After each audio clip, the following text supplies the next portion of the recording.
Ok.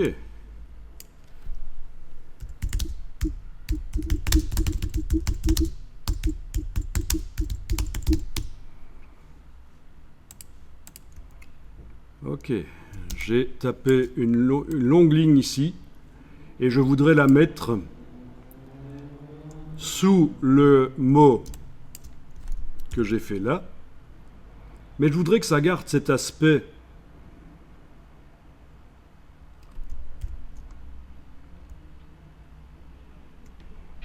cette épaisseur-là par rapport à la largeur de la lettre. Je veux que l'épaisseur du contour reste comme ça. On va tester, on va voir si ça fonctionne. Essayez de faire ça, essayez de taper une ligne de texte avec un contour qui est en dessous. Je vous rappelle que pour obtenir celle ici, j'ai simplement déplacé en enfonçant la touche Alt et j'ai obtenu ça. Et puis avec l'outil texte, je suis allé retaper quelque chose d'un peu plus long. Je voudrais que ce soit une ligne informative qui va être là sous le mot travaux. Toute cette ligne-là doit être plus petite sous le mot travaux ici.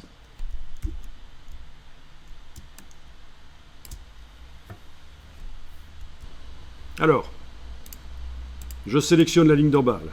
Voilà, je vais la redimensionner avec l'outil de transformation manuelle. Poignée du coin, touche Shift pendant que je redimensionne. Voilà. Flèche noire, je vais le redéplacer. Voilà. Voilà. OK. Tiens, je vais encore le redimensionner. Alors, vous voyez quel est le problème.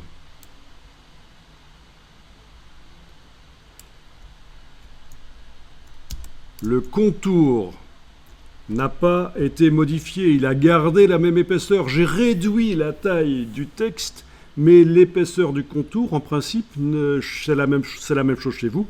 L'épaisseur du contour ne s'est pas modifiée. Si je sélectionne cet objet, oui, la ligne est sélectionnée. Si je vais voir dans la palette contour, j'ai toujours un contour d'1,5 mm.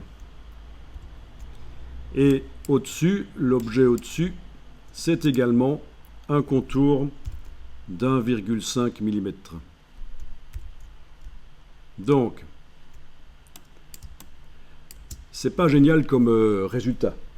J'aurais voulu diminuer la taille de toute la ligne d'en bas, mais que le contour se redimensionne aussi pour que l'aspect visuel soit celui qu'on a là au-dessus, mais sur des plus petites lettres.